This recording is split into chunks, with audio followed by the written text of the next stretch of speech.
Good afternoon, everyone. Thank you so much for joining us for this month's FPH Distinguished Lecture. It is the last Distinguished Lecture of the year, and I'm so delighted that this afternoon we'll be focusing on UKHSA achievements and lessons in health protection in the United Kingdom. I'm Kevin Fenton. I'm the president of the Faculty of Public Health, and I'm going to be hosting today's Distinguished Lecture. As many of you are aware, the Distinguished Lecture is one of the flagship initiatives from the Faculty of Public Health. It's where we hear from senior local, national, and global leaders working within and outside the public health system, but also working within and outside of public health, who are brought together to discuss some of the changing natures of public health practice and opportunities, and which help us to think differently about public health in the 21st century. Now, this is our fifth Distinguished Lecture, with previous sessions being delivered by Professor Linda Bald, who is the Chief Social Policy Advisor to the Scottish Government, Dr. Maria Neira from the World Health Organization, Professor Sir Chris Whitty, the Chief Medical Officer for England, and Professor Kamara Jones from the United States. Now, for the Distinguished Lecture Series, as always, there will be a question and answer and discussion session at the end of the lecture. So please feel free, as you are listening to the presenters today, to drop your questions in the chat. We'll be monitoring those questions, and we'll be reflecting on which ones to present either to our panelists or to our keynote presenter today. So huge thanks to Professor Dame Jenny Harries for joining us and being our distinguished lecturer today. I've known Jenny for many years, and it's a pleasure to have her here with us to share with us her experiences of establishing the UKHSA and the current challenges and opportunities for health protection and health security. And joining Jenny today will be panelists Dominic Mellon, Rachel Johns, and Shivan Thakrar. I'll be introducing our panelists later on in the session. Now, established in 2021, following the dissolution of Public Health England, the UKHSA's role is to prevent, prepare for, and respond to infectious diseases and environmental hazards, keeping all of our communities safe, saving lives, and protecting livelihoods. The UKHSA's priorities for the coming years really align with the priorities of the faculty, especially with regard to our ambitions to reduce the healthy life expectancy gap and achieving more equitable health outcomes for communities across the United Kingdom, and to ensure populations have a chance to live a long and healthy life, regardless of postcode, ethnicity, or income. And following the success of the FPH-led stream Building a Successful Health Protection Partnership at the 2023 UKHSA conference in Leeds, we're really delighted to be a partner with the 2025 UKHSA conference that will be delivered in partnership between UKHSA and ourselves. And this two-day conference is taking place on the 25th and the 26th of March in Manchester. And the theme for this year's conference is Equity in Health Protection, Addressing Inequalities and Saving Lives. So without any further ado, I'd like to introduce today's key speaker. Professor Dame Jenny Harries is the first Chief Executive of the UKHSA, and she's accountable for its strategy and its operations and the effective and efficient use of public funds, with a remit to protect the nation from external hazards to health. Jenny was appointed the Deputy Chief Medical Officer for England in July 2019, and served through the COVID-19 pandemic until taking up her present role, having played central roles in the UK's response to a number of significant public health incidents, including Ebola, Zika, MERS, and the Novichok attacks in Salisbury.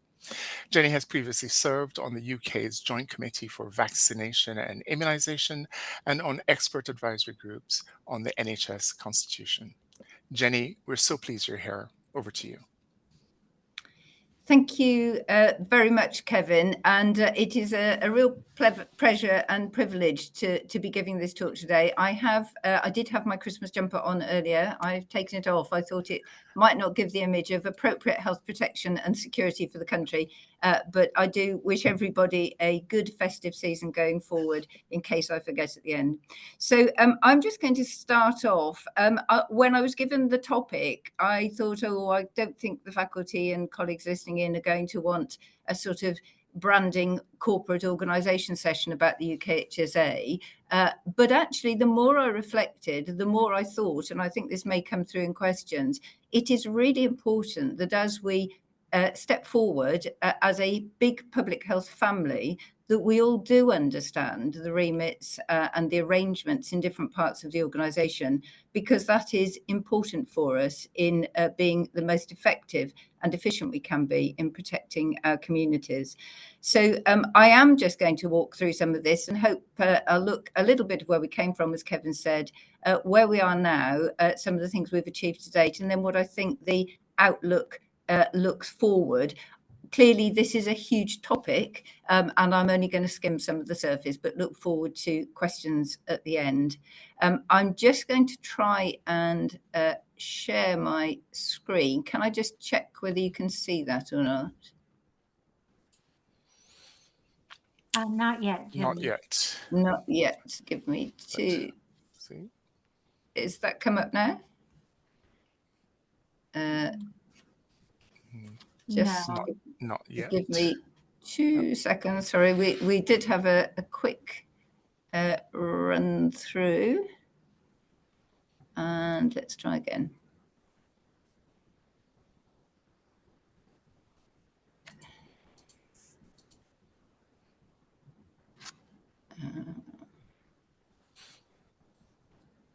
Are you getting anything now, Kevin?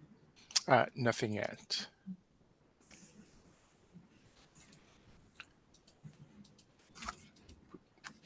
We're just having a little.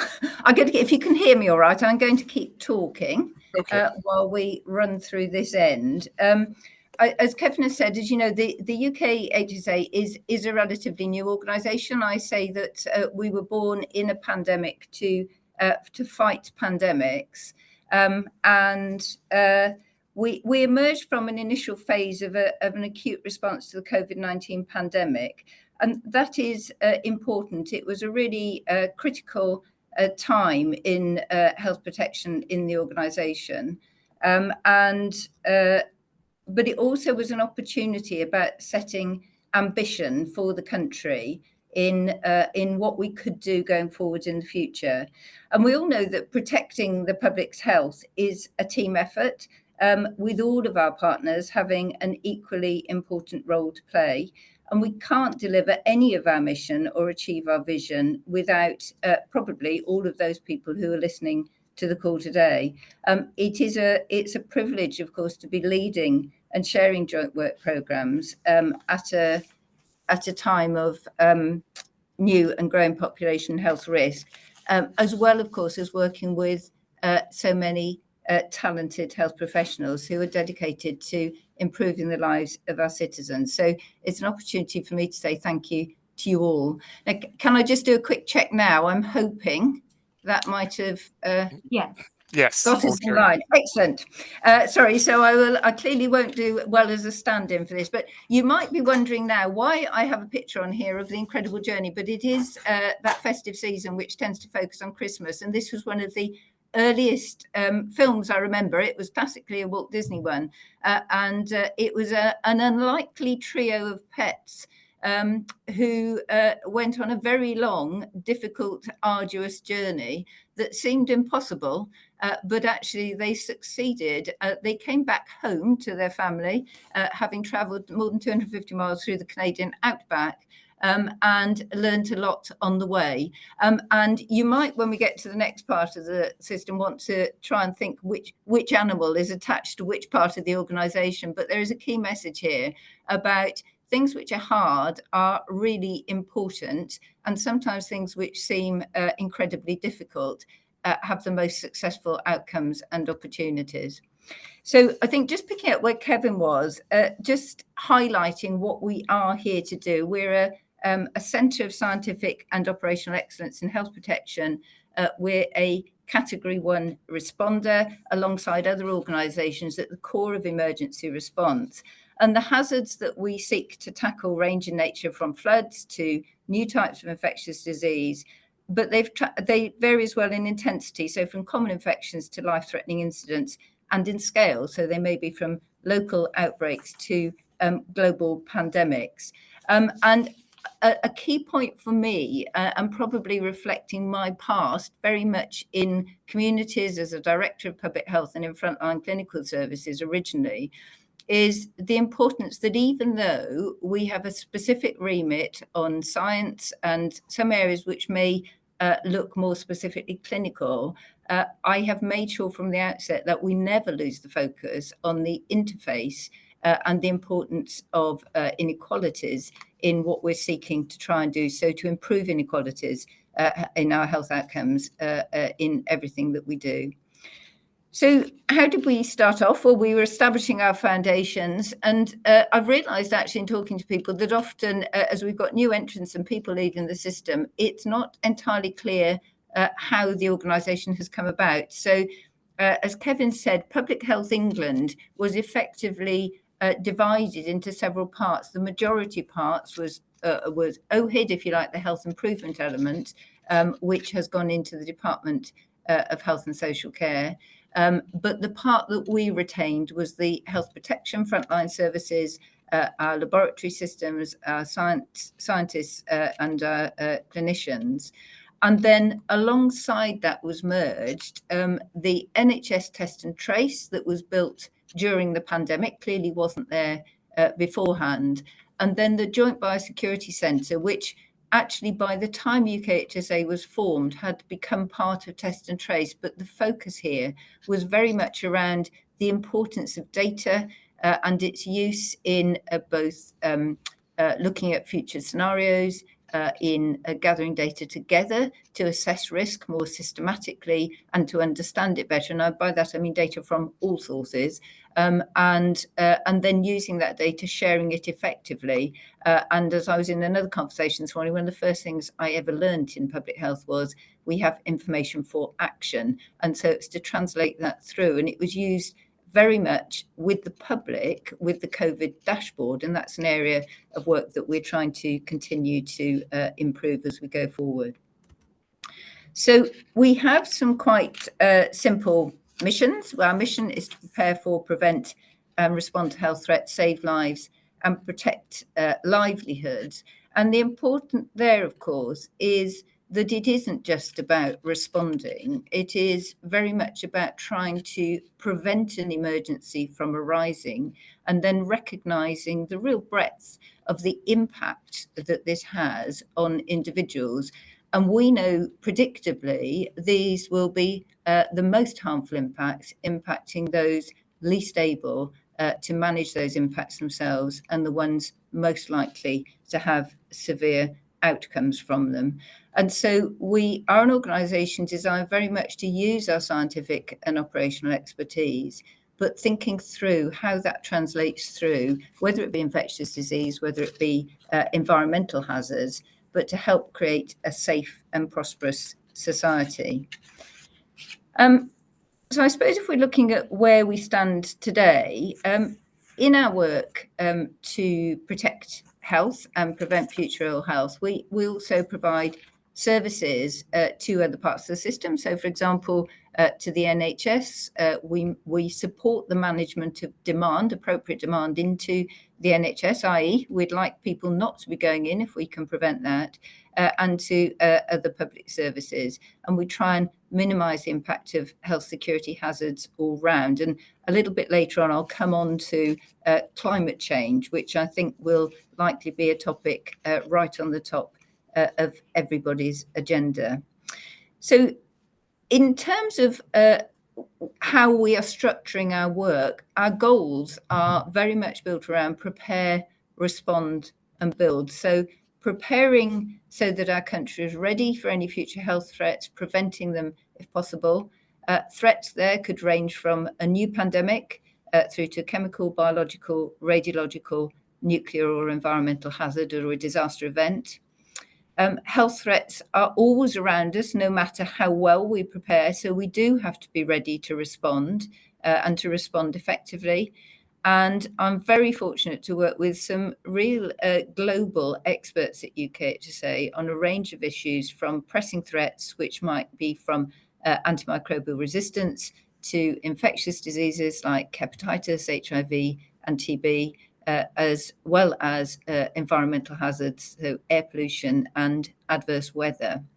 But then to be at our best, both now and in the future, we must also build our people. This isn't about building buildings, this is about building capability and robust systems and interconnections.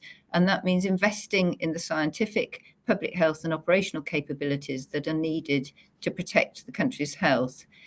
But with that as well, I would flag this is very much about also working with our partners to enhance health security system capabilities. And our strategic plan also talks about what UKHSA will do to be the most effective and efficient organisation we can be. So we recognise that we have to work at this as well. And that picks up 6 key priorities. And I know many of you who've been working in public health, the more you delve into what is a priority and what is critical, it's an endless piece of string and very difficult to actually push one above another, because we need an infrastructure of public health continuously for the country that is part of the resilience of the country that we saw was problematic during the pandemic. And so our priorities very much are about trying to have sustainable, forward-thinking and forward-planned systems. So of our 6 priorities, first one being ready to respond to all hazards. This means building that capacity to tackle everything from the pandemic to environmental threats, but very much taking learning from experiences like COVID-19, but as we go forward, not just planning to do the same thing, which I think people will have heard is potentially part of a thinking problem over previous years. And we have to have a resilient and also scalable system, and that is across all 4 UK nations. So I'm speaking from a predominantly English organisational position, but I know from working with colleagues, these are areas both of shared work, but also shared recognition. And then our second priority is around improving health outcomes through vaccines. And we're committed to meeting global targets, reducing access disparities and enhancing vaccine development through initiatives like our Vaccine Development and Evaluation Centre. And I'll talk about that in relation to the 100-day mission shortly. Then third one is around targeting the reduction of infectious diseases and antimicrobial resistance. And this encompasses tackling AMR through the National Action Plan, and then progressing towards disease elimination targets for conditions like TB and bloodborne viruses. And then the fourth priority, very much protecting health from environmental threats. And we have been strengthening our capability in our response for chemical, radiological and nuclear incidents. We're clearly in a different geopolitical climate going forward, as well as a different adverse weather climate. And we need to think very carefully about the evidence and then the mitigations that we can take around air pollution and air quality. And then just moving on to the last 2, our 5th agenda is around improving health security through data and insight. And I've just mentioned the origins of our data analytics and surveillance systems, which although there was considerable work prior to COVID-19, there is both a higher expectation since the development of the Joint Biosecurity Centre, but also great opportunity, I think, for public health colleagues in how we articulate the issues that we see in ways which can be framed and perhaps phrased in diagrams and pictures, which are conveying truthful data, but in ways that it's easier for different audiences to understand, and sometimes for ministers to quickly absorb. So it's the data, its flows, how we use it, but also how we articulate it. And then the final one is we recognise that UKHSA is still quite a young organisation. We want it to be high performing. We want it to be supporting all of you on this call, and I'll come back to our partners, but being ready to respond to health security challenges at scale as required. Now, clearly there are boundaries to this. Not any organisation can do everything that it would like to do, but we can be the best that we can be within the resources that we have, and most importantly, I think, the culture and the connections that we make. So I think for those who are not familiar, it is worth pointing out, I think sometimes colleagues in the centre of the civil service perhaps think we're only London-based, but as you can see, we're actually based right across the country.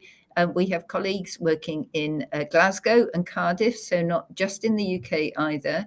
And although we have our headquarters in Canary Wharf, which is where I'm talking to you from, we have laboratories and science campuses around the country, as well as 9 regionally based teams. And for those of you perhaps working in local authorities or in other parts of the health system, it's those health protection teams, our frontline services, with whom you will most frequently be engaging. We also have public health experts in particular topics that you can see in the middle strand there. And we also work globally, and that means including with the Foreign Commonwealth and Development Office and providing support to the World Health Organization. And at present, we actually have staff in Ethiopia, Nigeria, Pakistan, and Zambia. We have been strengthening public health leadership and compliance with the international health regulations in those countries, building technical capability and developing sustainable public health systems. And in fact, just this afternoon, I was meeting here on a visit with the Director General for Nigeria CDC, which was a real pleasure for me because I had the privilege of visiting them in February this year. Now, again, I think this perhaps won't be unfamiliar to many colleagues working in public health, but it may be helpful to me to explain and for others to understand the many levels at which we operate, because at any one point in time, we might reasonably be linking with our colleagues in a particular local authority or working with an individual social care provider or trust on a particular infectious disease outbreak. And then at the same time, we might be supporting discussions on the pandemic accord with WHO and the Global Health Security team in the Department of Health, and particularly working towards things like the 100-day mission, which I will specifically come back to. So I think the key here is that health security is really complex and multidimensional. It affects many parts of everyday life. And I mean that both for individuals, for populations, and in how our business as usual work unfolds on a daily basis. And equally recognizing that many organizations play an important role in protecting the public's health. UKHSA plays quite a crucial role in leading on preparedness and response, but of course it can't deliver it alone. And in fact, in the UK, the Department of Health has the oversight for pandemic preparedness, but we have very clear building blocks now, I think, going forward. So I suppose when we're looking at, well, where has UKHSA been in the last 2 or 3 years since its formation? I think for those of us who attended the last conference, both Scott McPherson, one of my director generals, and myself, we both come to the same conclusion. We were a toddler and described it that way because we were born in 21, and by 2023, we had worked our way through some quite significant health protection responses. And we did and have continued to take a quick look at this because it has really important considerations for health security internationally. It has important indications for our workforce for the future and the strategic planning of our work. But it also means that, in particular, those frontline health protection teams and our specialists in infectious disease particularly, I think are more or less running on hot all the time. We used to have an incident and it would die down and then there'd be a pause and people recovered and stepped back up. But that doesn't seem to be the pattern of health protection anymore. So what you can see here is as the minute we came into operation, we had the big Omicron COVID-19 variant response back in November. And you'll remember, I'm sure for many working on it, just how significant that was and how difficult it was, particularly for our health service colleagues. But then you can see scattered through this data the different programs and investigations that we went into, many of which actually UKHSA has led. So in May 2022, for example, the investigation into salmonella in confectionery. If you want to make yourself popular at Easter, this is not a good thing to do, to discover that there is salmonella in confectionery and then flag that to a major European producer and colleagues in public health across Europe. But that is what we did because it was the right thing to do for public health. And then also the initial identification of Mpox in May. So again, thanks to colleagues working in acute services and good connections with clinical staff, some very astute individuals noted that and flagged, and UKHSA was able to raise that concern on an international basis. So I think what we're starting to see is evidence of early awareness or earlier awareness, the positive benefits of good people linkage, and then the opportunity to be in places to flag the health security issues through connections, for example, with WHO, with the European Centre for Disease Control, with our own ministers, and then importantly out to local government where that's effective. And I'm sure I will hear whether this has been successful or not, but we increasingly try to ensure that when we are responding to incidents, we have the right people around the table. And where I mean the right people, these are people who are perhaps responsible for parts of the system, but also importantly, understand the population or the families or the area which has been most affected. And you can see some of these crucial areas here. We have had measles crises in Birmingham particularly and in London, and huge gratitude to those who've been responding. We've had Mpox, we have had polio looking out, coming back. We now have a change in our weather forecast going forward and consistently planning to provide protective advice to the public and to the health system. And so I suppose that then leads to, well, what are we trying to do that's different for the future to manage what are genuinely increased risks of exposure, recognise susceptibility to poor outcomes in those who are least able to deal with them, access to health services generally, so sometimes quite specialist treatment, there's the demand for health services in the event of a large outbreak or a pandemic, but equally differential access to health services and differential understanding of how to access those health services are all critical for successful outcomes in health protection issues. And the ability to benefit from interventions, as we know, will vary hugely with the different populations that we're dealing with. And I think this is one area where perhaps we have not had a focus of attention. And that is where I'm keen that the UK Health Security Agency works going forward. And the reason for that is there is a really, really strong strategic case for change. So if we look across some of the areas here, and I'm just skimming them, you can see the references at the bottom. But we can see that there is a disproportionate impact across the health hazards we work to address. For example, over 86% of people living with hepatitis C have a current, recent, or past history of injecting drug use. We see a really stark difference in TB incidence among inclusion health groups. And that's even when we compare that to other populations with experience in health inequalities. And as many of you will be fully aware from working directly in those services, we're currently seeing stark inequalities in the measles and pertussis cases that we're seeing across the country. And the reasons people may experience differences in the chance of contracting an infection or being impacted by an environmental hazard and having poorer outcomes once exposed are complex. It may be as a result of differences in living and working conditions, in access to and uptake of vaccination, testing and treatment, as well as underlying health conditions. And as a health system, of course, we're working towards global and national commitments, such as elimination targets for diseases, including HIV, TB, and hepatitis. And we contribute to key cross-government plans, such as the National Action Plan on Antimicrobial Resistance. But I think we can only really deliver progress on these if we start to build our understanding of these groups and we work together to address risk through effective prevention and response efforts.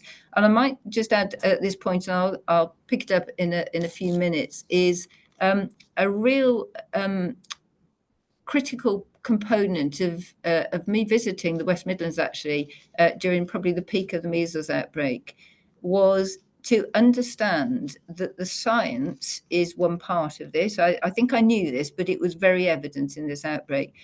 The issue of trust in communities, and it is very localized. One community will have a very different character to another community, and developing trust on a long-term sustainable basis has to be the bedrock, I think, for all of our scientific interventions and support. We can't do that on a transactional basis.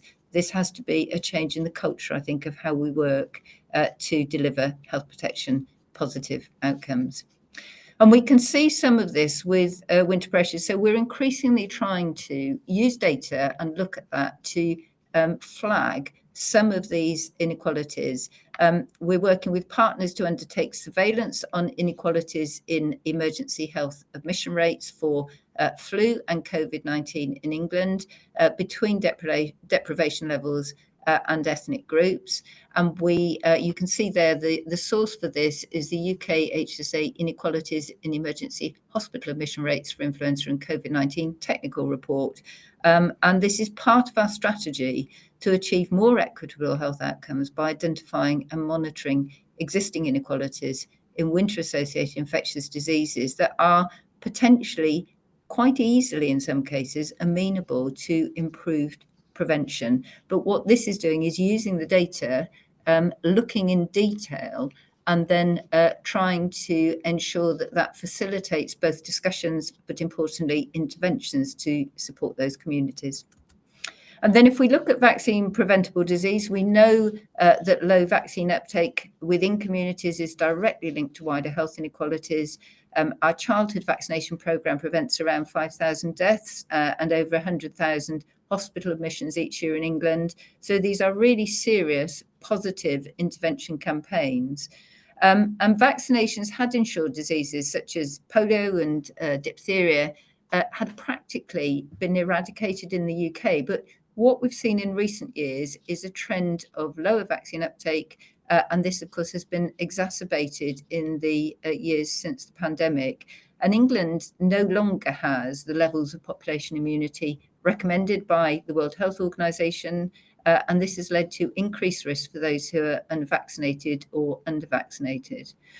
That then leads, of course, to the question of, well, how do we go about changing this in what can be quite an adverse information context globally? And, you know, the UK, England still has good vaccine uptake, but preventable childhood infections can have a huge impact on a child's life. They can miss out on education due to time spent unwell. They can be hospitalised. They can have lifelong complications. Their families will suffer economic strain because parents or carers will be out of work while they're looking after them. And we've already begun to see those increased cases of measles, pertussis, whooping cough with outbreaks around the country. And so this is just an example of using insight for a campaign which was targeted to parents and guardians of children who've missed at least one of their vaccinations by the age of 5, with a focus on the 3 lowest social and economic groups and with selected ethnic minority groups with lower uptake. And the campaign aimed to work with partners to ensure parents have the information they need to understand the risk that was posed and ultimately ensure their children are vaccinated and protected. And the difference here was that this was a pilot of co-creation. It worked with parents in those communities to try and identify campaigns that would be effective in reaching those most at risk. And we will obviously continue to try and progress that going forward. This slide just outlines some of the stakeholder groups we work with, and I would say this is on a horizontal level. It shows the complexity in public health that we all work with on a daily basis. So we have NHS England, OHID, the Office for Health Improvement and Disparities, and ourselves, the UK Health Security Agency, on the right-hand side. And importantly, ICSs, the voluntary sector, local authorities, primary care networks, and hospitals and trusts in blue.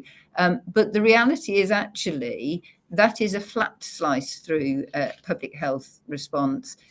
It goes upwards and it goes outwards to our individual communities and to individuals, to the public, and it goes upwards into political circles as well. And each of these groups, each organisation will have its own lens and its own boundaries as to what it's responsible for and how it's working. And I think this is an important context for us looking at health protection in the future. So I'm just going to switch now to some of the things which we've been doing in UKHSA, which are maybe a little bit new. In practice, you'll hear me say these are quite old things we've been doing, but I think they're coming to the fore for very good reasons. So the Centre for Climate and Health Security, UKHSA launched this, in fact, at the conference at the end of 2023. I think it's true to say we were the first public health agency or health security agency to have a dedicated central team for the health effects of climate change. And it's very much focused on providing leadership, coordination, partnership, and strengthen capabilities, both to better understand and to respond to health risks associated with climate change and adverse weather. And climate is identified as a strategic priority within the UKHSA strategic plan. The remit for this centre is about primarily strengthening the evidence base on the health effects of climate and environmental change. And UKHSA has a commitment within the National Adaptation Programme under the Climate Change Act. And if you look to the left of this slide, you will see it's a huge document. There is a summary one, the health effects of climate change. If you haven't seen that so far, I know many people have used it and found it extremely helpful for discussions at different levels. There are two things about it. One is it starts to collate the evidence in a way which is then useful for taking action. And the second one is that it very definitely starts to identify where we have gaps in knowledge and we need to accrue it. And that then allows for better focus for future research and evidence. And then the second part, I think, around this is about protecting health from threats associated with extreme and adverse weather. And we are a Category 1 responder under the UK Civil Contingencies Act, as are many organisations probably represented here. And you can see in the centre there the adverse weather and health plan. So I think historically this has started off as a sort of cold weather and a hot weather plan. Life in weather terms has got much more difficult, and there is a really important need now to think forward strategically about how we manage and plan to mitigate some of those risks. And you can see down at the bottom right is an Aedes albopictus mosquito, I think that's the right one, because we have taken quite a lot of action in looking at vector-borne disease as threats to health in a way which perhaps when I started in public health, it was just not on the public health agenda. And now these are really important risks. These are climate sensitive vectors of infectious disease and ones that we need to plan for.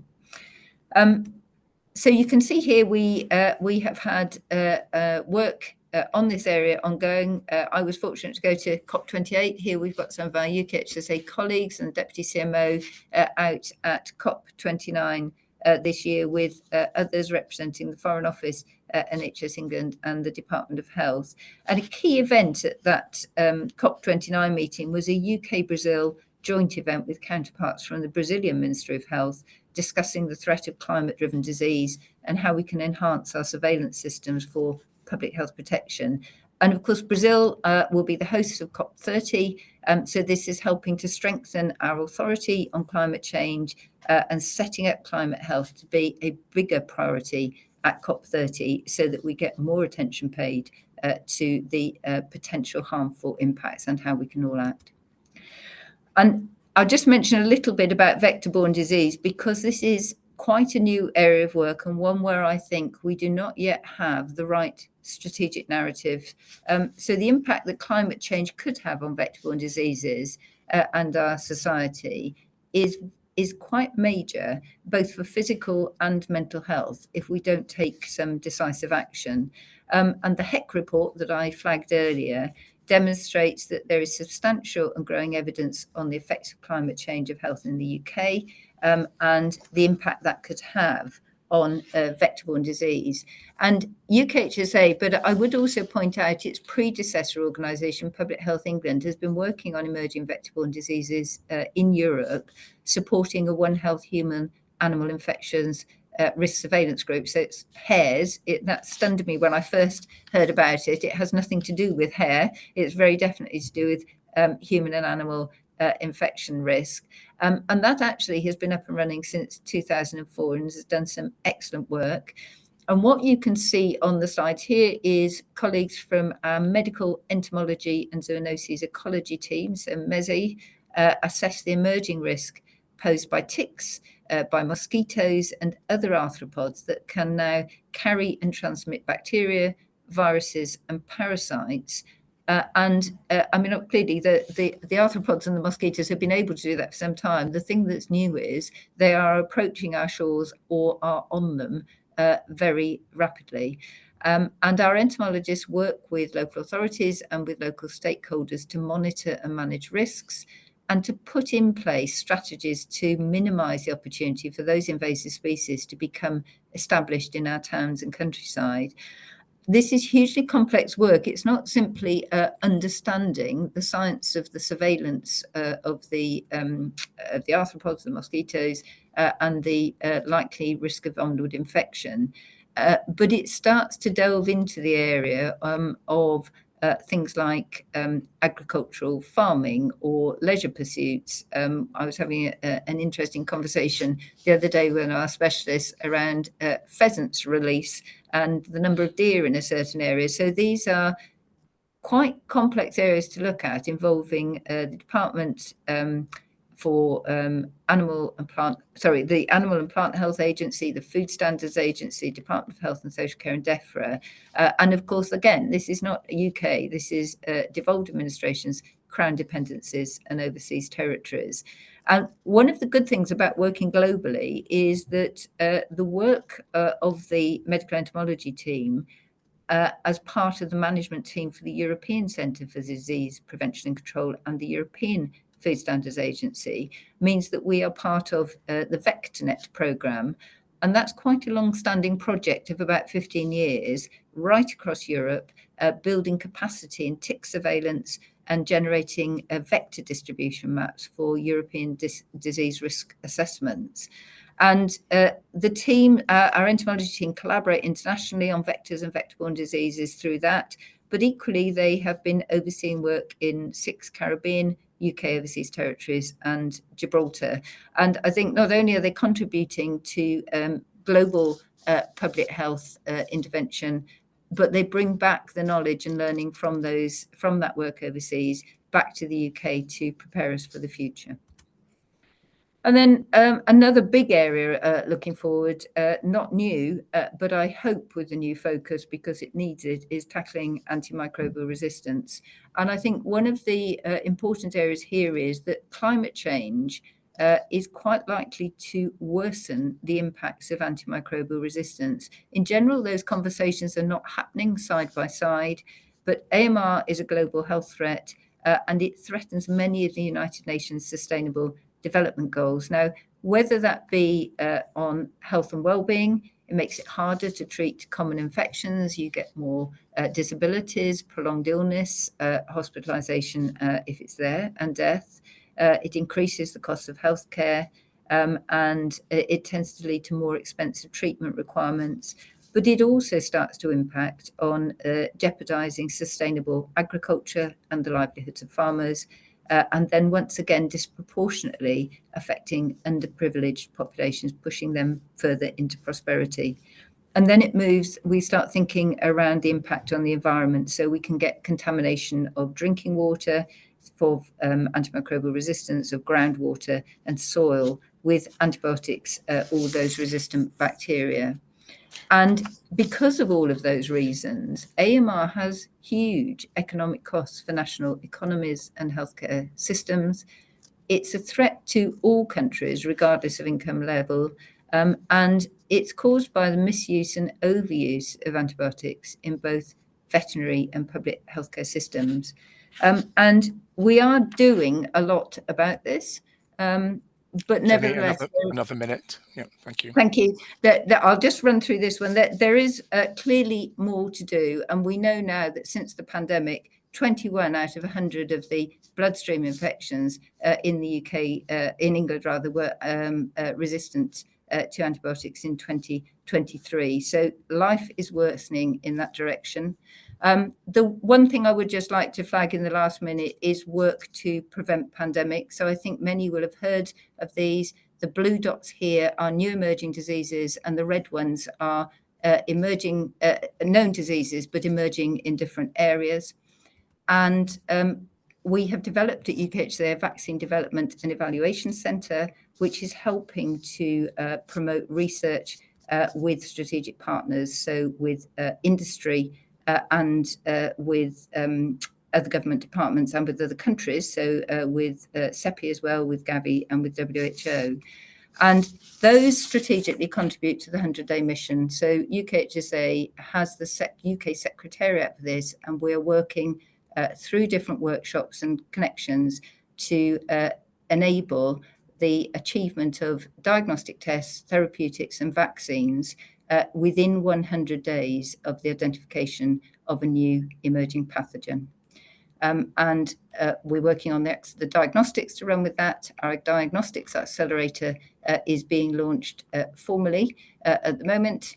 And then you can see our input to a number of different areas. So the team at the top is our team working in Nigeria, World Health Assembly at the bottom right, and then working with colleagues at WHO Euro on the top right. And I think I'll probably, on this one, I'm sure this will be a point of consideration. One of the critical things underlying all of our health protection work is, do we have the right people with the right training in the right quantities at the right time? And that is not a UK or England issue only. This is a global public health issue, which I'm sure colleagues will want to pick up. So our plans, a strategic plan and science strategy is available. As Kevin has flagged, we have a UKHSA conference. We're delighted to be in partnership with the Faculty of Public Health, and it will be in Manchester. We needed more places, so it's moving there on the 25th and 26th of March. And then I think just to head out, there has been an incredible journey for all of us since the pandemic, but actually the tired group of people who worked their way through and struggled, I think, over, and I don't just mean UKHSA, I mean all of us in work in public health, actually have come home to a space where there are huge opportunities for health protection for the future, and we can look to work together on that as we go forward. Thank you. Wonderful, Jenny. Thank you so much for that tour de force on UKHSA, the journey that it's been on, and what's to come. You've given us so much to reflect on today, and I know we'll have quite a number of questions from our listeners. But as always, for the Distinguished Lecture, we try to get behind not just the topic that's being presented on, but to learn a little bit about the leader who's presenting as well. And I'm struck that you showed that cover of The Incredible Journey by Sheila Burnford, both at the beginning and at the end of the lecture. So my first question to you is a reflection on your own leadership journey. Can you think of, we often think in public health leadership that where we've arrived is a linear process, when it often isn't linear at all. What has your incredible journey been? And are there 2 or 3 pivotal moments that you could look back, that you could say, because of these experiences, I am who I am today as a leader, or I am who I am today in public health? What would you like to share with us, just to give us a sense of the person behind the leader? Thank you, Kevin. So I think the one thing that you will often hear leaders, and I say that in inverted commas because I think we're happeners. We happen to have arrived here in many cases. There are two things. One is I could never have predicted this trajectory. But the reason I know I'm here is because at each step of a journey, I could see, I think, or I thought, different ways to do things, and the drive has always been better outcomes. So it's not the motivation to be a leader, it's of an organisation or in a high post. It's very much to be in a position where you can enable systems to better deliver for public health. And I think a couple of pivotal moments. One for me, very obviously, I did not anticipate when I went to do the role of Deputy Chief Medical Officer for Health Improvement that I would be standing up in number 10 for a large chunk of a global pandemic, working on health protection. So clearly that has had a lasting impact. It's both challenging and a privilege. It's also taught me a lot about being a visible leader in the limelight.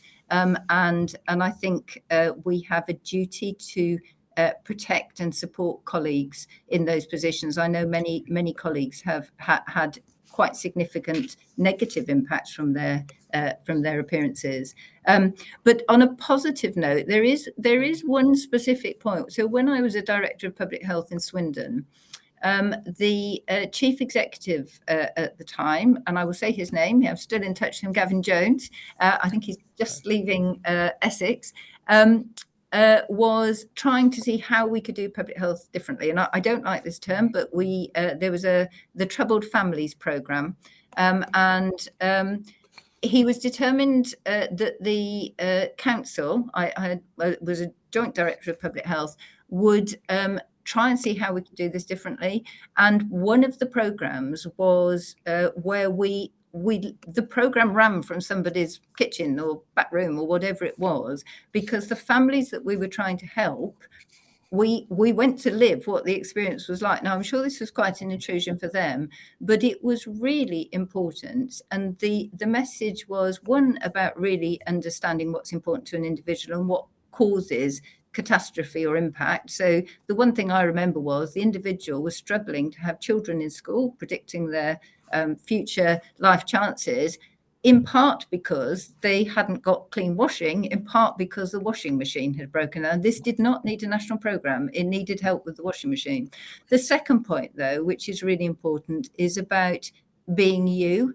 And it was quite disarming to actually step out of any official role whatsoever and be, if you like, the minority in an area and grouping where you had the levers, but you definitely weren't in charge of the meeting. That was really important, because from that moment on, when I moved to another primary care trust in those days and council, I think I have always taken myself into every environment ever since. Oh, wonderful. And that aspect of being yourself, authentic leadership, and finding your unique voice is a journey that I think we all go through as leaders. But when you find that voice and you're able to use it, I think it just unleashes a whole new set of potential in us as leaders. Now, speaking of this, I think one of the questions that we often explore with our distinguished lectures are, what do you believe are some of the most critical leadership qualities which are needed today to address the complex health challenges that you described in your presentation, but that we know you're grappling with? What are you coming down to as being, 2 or 3 of the things that we now need to be pivoting to as leaders in this space?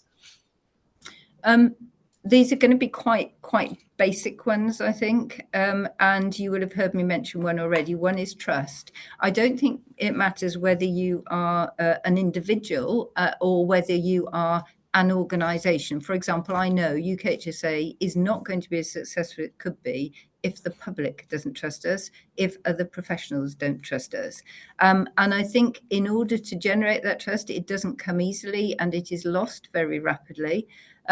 It's not easy in the interface that I particularly work in, which is sort of, between communities and organisations and central government. So, technically, I am a second permanent secretary in the Department of Health, but yet I am also a public health leader and GMC registered clinician with all of that requirement, working and hopefully continuing to think very carefully about what the impact is on an individual or community. So I think trust is one thing. In order to generate trust, you need to be honest. And if you, however difficult that may be, if you don't retain that consistently, nobody will trust you, and that seems a perfectly reasonable outcome. So that is one thing. But perhaps ensuring that people have the opportunity to learn to understand your honesty is important. And then I think, again, humility. It's not, and sometimes actually you won't necessarily appear that way to other people. But the issue about humility is if you're not always questioning yourself or respecting others' views, you will never have the full set of information, which gives you the signals as to where there may be a risk or where you can intervene to support and protect lives. Absolutely. I couldn't agree with you more about the importance of trust. And I have to be honest, I think pre-pandemic, I don't think we'd ever have conversations about trust as a determinant of health and determinant and a driver of health inequalities, and having that view of trust frame what we do differently. And I think that has been a significant change. And I think in an environment which is becoming increasingly complex, you reflected on the role of digital, social media, the spread of misinformation. Public health practitioners need to be at the forefront there. So this brings me to the last question, and I'm going to turn to our panelists to reflect on your talk and come back to some more questions, and they're coming in. A reminder to colleagues to please leave your questions in the Q&A or use the chat, and we'll pick them up a little bit later in the lecture. It is absolutely clear that UKHSA is pointing in many different directions, and I wanted to focus on international collaboration, especially in a world that seems to be becoming increasingly fragmented. We're seeing significant political changes, shifting sort of historic relationships. And I wondered, is this likely to complicate your work on health protection in the global stage, global health protection? And what might it mean for practice in terms of things that we may have held there, sharing data, sharing samples, collaborating and identifying infectious outbreaks earlier? How might that international collaborative landscape be changing? And how is UKHSA thinking about that? So I think it's inevitable that it is more complex. I think we need to look on the front pages. I think, the advent of rapid communications and social media is not constrained to a geographical boundary either. So these are not simply geopolitical issues. They are population, community and individual issues as well. But the influence can move from one part of the country to another very quickly. And I'm sure if we'd had this conversation last week, we would not be thinking that Syria, for example, would be in the position that it is today, and we would not have anticipated it. There are some things, though, that I think we can anticipate that are complicating that we can predict, and this goes back to climate change. We know that we will have population movements. We will have ingress, if you like, of population and animal, human and animal populations, so raising the risks of some infectious diseases.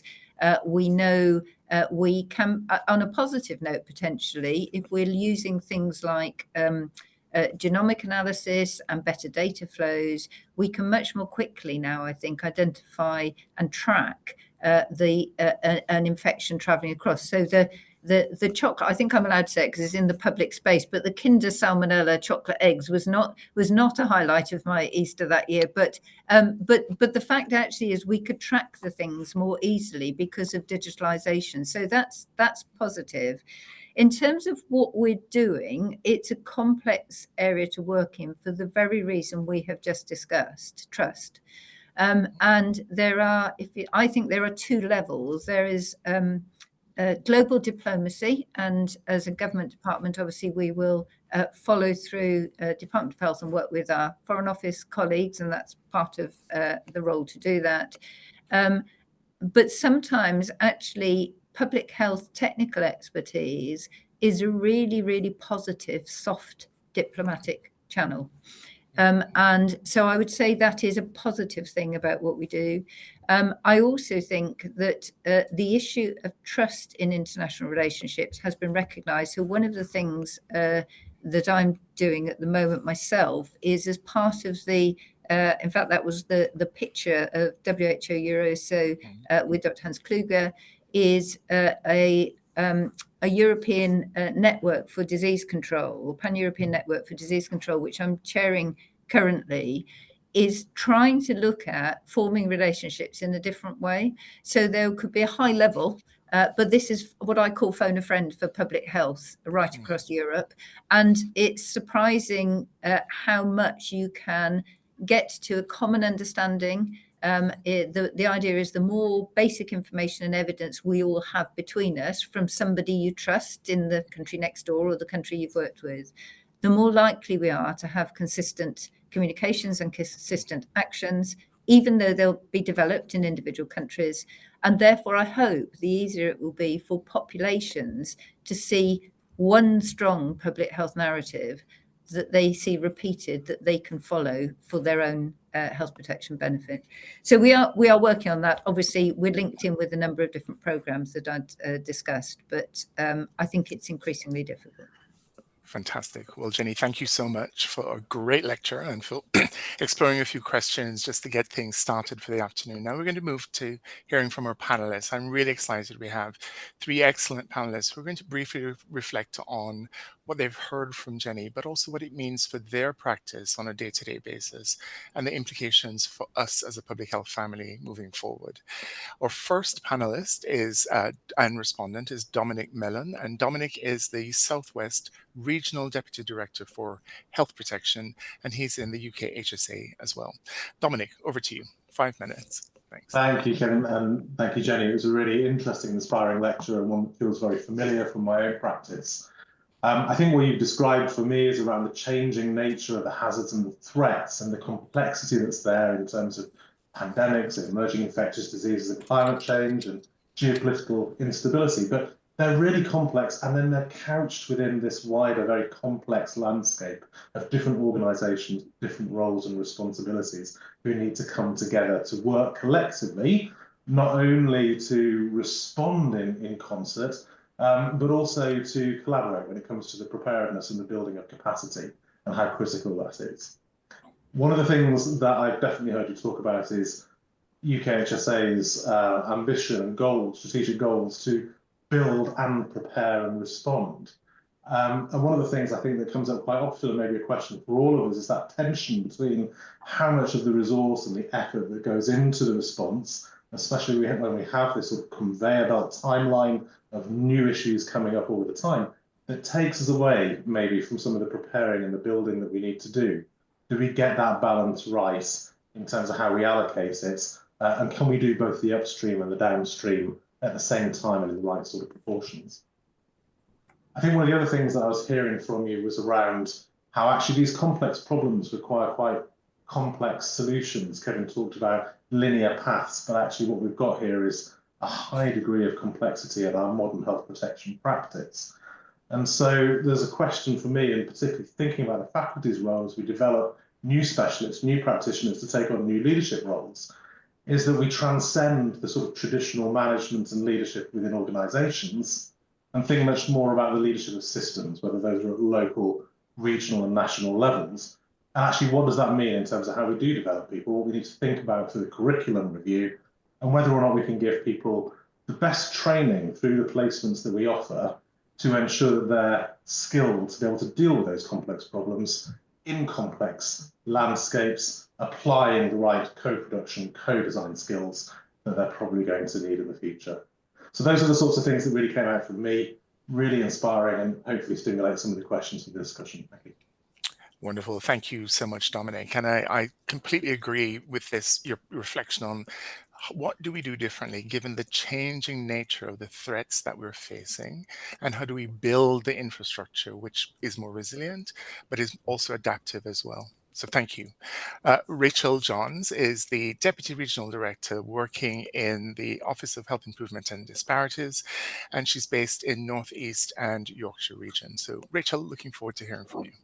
Thank you, and I'm also the Health Improvement Committee Chair, so I was kind of going to focus on that part of my role. I think thank you, Jenny, for that. It was great, and I just wanted to build on a couple of points which I think I'm sure will come through in the discussion. Firstly, around communities and individuals, and secondly, around systems. So in terms of kind of community resilience, I think everything you described in terms of the people who are most at risk applies to most health conditions that we're dealing with. And I think it behoves us all then to recognise that everything we do to support wider determinants, to support mental health, to support physical health, particularly for those who are at risk of exclusion and but who have higher levels of deprivation, etc., everything we do hopefully makes us more resilient to respond to any health security threat that's coming through. I'm not being overly simplistic there, but I just think it's important to kind of reinforce that. And when we're talking about building resilience, we're also talking about rebuilding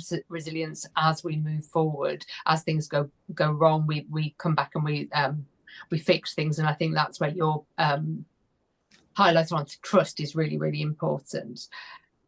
The bit around systems I was reflecting on, I think Kevin used the word dissolution of Public Health England, and I went down a whole train of thought of saying, well, would people be talking about dissolution of public health in the way they talk about dissolution of the monasteries in Wolf Hall? I don't think they will, but then I did think there has been some TV coverage there. But one of the things that we're building on, and you had a really positive approach, Jenny, to the where we've landed and where we're going, but I think we all recognise that holding the system together and making sure it all works, particularly at a local level, is really important. And I liked your use of the diplomatic role of public health. Now, you were using that in an international context, but actually I think professionally that's one of our core skills, the ability to diplomatically get things moved and to help things work across systems, whether that's local authorities, NHS, voluntary sector, working with communities themselves. That kind of co-production is really important.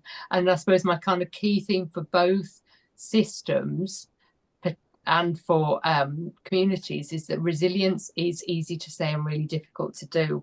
And that goes back to the need for really strong capacity in terms of health protection response at local level to make sure that the system and the communities are resilient. Those were my kind of key points, but thanks ever so much, Jen. Wonderful. Thank you, Rachel. And you're absolutely right. I love that sort of way you frame this around communities and individuals and what's needed to build that resilience, but also thinking about system resilience as well and bringing that together. One of the things that we may explore with Jenny is how do we keep an increasingly fragmented system together, and what sort of leadership skills and cultures are required to do that? Because it's great to have specialist public health agencies, but it's in the power of our integration that helps us to really accelerate health outcomes. So something for us to reflect on a little bit later. And then I'd like to invite our third panelist, and who is Shivan Thakrar. And Shivan is a public health specialty registrar working in the East Midlands. So we'll hear the perspective from the trainees. Shivan. Thank you, Kevin. Thanks, Jenny, for a really interesting talk. It was really interesting to learn about how UKHSA has recently utilised co-creation in such an interesting way to develop a national campaign to improve vaccination uptake, having personally worked in the measles incident myself, but also how it looks to utilise co-creation in the future. And I guess it's really exciting that as registrars that we can be a part of this journey of using co-creation in our future work within health protection. And our SIG likes to showcase health equity work at our bi-monthly meeting. So we would additionally be interested in showcasing any work with a co-development focus or co-creation focus. So if anyone's interested, do let us know. Additionally, there are lots of reflections on the increasing uncertainty within public health. And I guess I see that the co-creation that the UKHSA strives to achieve can help us advance building trust within communities and perhaps tackling that misinformation as well. And finally, my last point was that there are some sort of evolving concerns about competencies that perhaps we may have as registrars, given the increasing threat of VBDs in the future. And that could be something that we could consider when reviewing the curriculum as a SIG, but also as individuals, considering that it may become a large part of the work that we do in health protection. Wonderful. Thank you, Shivan. So, Jenny, we're going to come back to you. First of all, if you have any reflections on what you've heard from the respondents, you don't need to answer every point, but anything that strikes in terms of any common themes. And then we'll probably start the conversation. There are questions coming up about system connecting and working across different system partners and what we're learning about doing it better. So let's hear from you first on any reflections on what you've heard. So I'm glad I won't be answering all of those, because there's some really interesting topics I'm sure colleagues will want to pick up. I think the point, Dominic's point about non-linear and complexity is correct. I think it actually offers an opportunity, though, because in a non-linear system, you can make a very small change in a complex area and have a huge impact. It works both ways. That can be quite dangerous as well. And I think one of the problems is, and we perhaps seeing this, let me give an example of data flows or with trying to think where else, with vaccines, how we're reviewing what we have done before and how we've approached these things, and then worried that if you disrupt them in a way that we think will be positive, we may end up with a slightly negative impact afterwards. And some of these are difficult to forecast. So that's number one. I think the co-creation element, really good. I mean, I think some of these things just need, we can't have every, obviously, registrar in the room at the same time, but actually building that into experiences for health protection and any other part of public health training is really important. And I do think this is increasingly important. The one thing I learned in the West Midlands was I had media trying to get me to say, oh, it's, you know, this group of individuals, or there's a high rate of ethnicity X or religion Y, and therefore say something about, you know, porcine vaccine development or whatever it might be. And I said, the lesson I have learned from being on the ground here is that every single community here has a different identity with a different makeup, and it isn't based on one or other of those things. And it needs a long-term sustained interconnection with trusted individuals on the government side, whether that be us or local government or whoever it might be. So I think that is really important. And then I think I'd never thought about the dissolution of monasteries alongside public health. Actually, that's quite interesting. I always say I said yesterday, I've never seen a public health agency that's lasted more than 10 years. So this is entirely normal. The issue is, can we still get on with our job and find each other across the boundary at whichever point a system is changed? And as long as we all stay focused jointly on proper positive public health outcomes and reducing health inequalities, it should all work. Thanks, Jenny. So let's just pick up on that theme. I mean, what are some of the concrete things that UKHSA is doing to help to knit the system together? Do you have a big partnership department, for example? Is it some of the informal relationship building that you've mentioned? And Rachel, I'd like you perhaps to reflect on this, having left PHE and going into OHID, but also thinking about what might we do to continue to keep a system that is both holistic and comprehensive. So Jenny, what practical things are being done and what more can we do, especially with the government's new missions, really pushing towards improving health?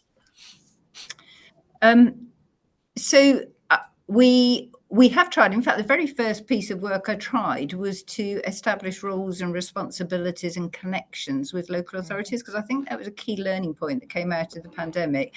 And it turned out to be much more difficult than I think we all thought it was going to be. And so that work is ongoing, I might add.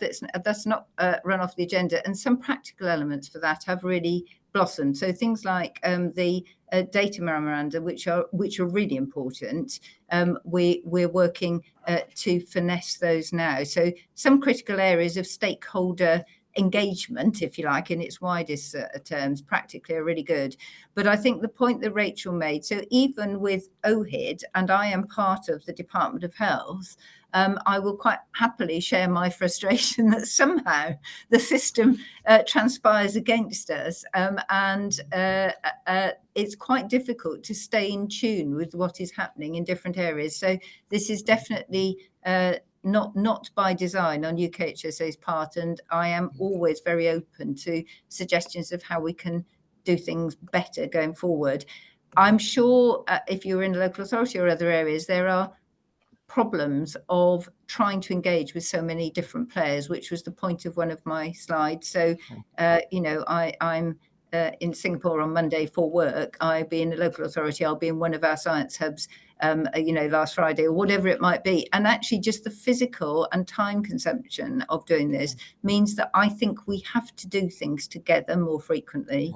And I would go back to the geopolitical context, which is, and without me probably stepping outside my senior civil service role, I think things like the challenge of vaccination and the positivity of that in protecting and saving lives is going to be a narrative which we all need to maintain together. It's a true narrative, and our populations will suffer ill health if we don't maintain vaccination rates. But clearly, there is something there where we can have simple messages and connect through our messaging just as much as we do through how we physically work together. That's right. I completely agree. And Rachel, any reflections from the OHIT side in terms of what might we do differently to continue to keep this holistic? Yeah, so I mean, I'm like you, Kevin. Well, you have multiple roles. I have a joint role with NHS England and OHIT. So already you can tell that I'm not worried about working across different agencies, and I think we all have to be quite comfortable about that. But we do need to be clear about governance, and we do need to be clear about who's accountable at what points. And I think 3 years down the line, we're still working some of that through, and it's changing, particularly around the NHS, say, immunisation responsibilities and how it all connects. So I think we often rely on the people to make it work, particularly at a local level, and finding a way to make that resilient, as I mentioned, is really important, because it can fall down quite quickly. So my experience is we've made it work. It's probably better than it was, but there's probably space to go. And I suppose the context is that it wasn't perfect before, but we definitely have quite a complex environment, and the job should be to make it as simple as possible at local level, and also to understand how national supports the local level as well as the other way around. Thank you. Wonderful. Thank you, Rachel. So, Dominic, I'm going to come to you because I know that you've been doing work and thinking on the future health protection system, really thinking about how we capture some of the lessons from the pandemic into real structural change and culture change, but also changing workforce as well. So there's a couple of questions that have come in about workforce issues and how both UKHSA might think about it, and what are some of the key characteristics that you think will be necessary for people who are interested in working in health protection today and in the future. So I don't know if you'd like to reflect on that. And Shivan, maybe hearing your thoughts as well about, in your training, is there more or things that you should be doing differently to prepare yourself for the world ahead? So Dominic, we'll start with you. Workforce. So you mentioned ways in which we can do some of that engagement and co-production, and particularly the Future Health Protection System co-design group. So this is a national group. It's bringing together national leaders of different organisations who are all representing different constituencies, whether it's the local government association, whether it's the Association of Directors of Public Health. The faculty sits on there, and I attend on your behalf and feed in information from the Health Protection Committee as well. But it's very much looking at some of those very large, complex issues around roles, responsibilities, thinking about where there might be gaps or overlaps or tensions, and also how that plays out, not only at the national level, but also at the local level, and where the regional tier fits, I think, in terms of doing that really important work of bridging national policy and strategy and thinking about local implementation, and equally bringing up some of the more operational challenges and raising them to the view of the policymakers as well. And I think that's been a really useful forum, because actually we've been able to work with colleagues, really think through, also with the Chartered Institute of Environmental Health, who we're very closely aligned to from the faculty side, to think through actually how do we come together, what interests do we have around this, how can we address some of these in quite new and novel ways, and particularly one of the things that's been a real advantage is, what is the role of the NHS in health protection, and how can we explore that? How does it go beyond the public health aspects and maybe some of the traditional ways of thinking about screening and immunisation and Section 7A agreements, and think much more about actually the role of the NHS locally in commissioning pathways to be able to respond to outbreaks and incidents in the future, and build that resilience in at the local level. I think just in terms of developing some of the skills for the future, I've mentioned that sort of system leadership role and how we can think about that and build this in. There's certainly something for me about understanding actually how we can apply those co-production and co-design principles in a health protection setting. I think we're quite used to thinking about it when we think about maybe health improvement. Are we thinking about it in health protection? Are we doing it by default? Are we thinking about putting people and place at the front of how we design some of those systems in the future? Wonderful. Thank you, Dominic. Shivan, what are your thoughts in terms of new skills or core skills which you could predict being increasingly necessary for your work?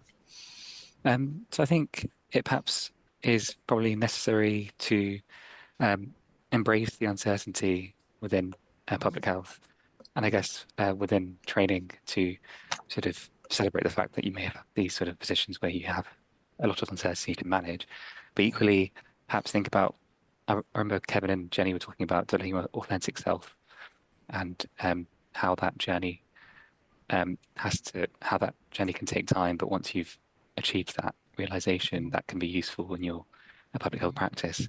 So I guess as a registrar or a soon-to-be consultant in a few years' time, thinking about perhaps challenging the status quo when you think there could be new avenues to explore that could advocate for public health and support improvements, because if we don't do that, then we won't see the changes that we need to see in our organizations to support public health principles.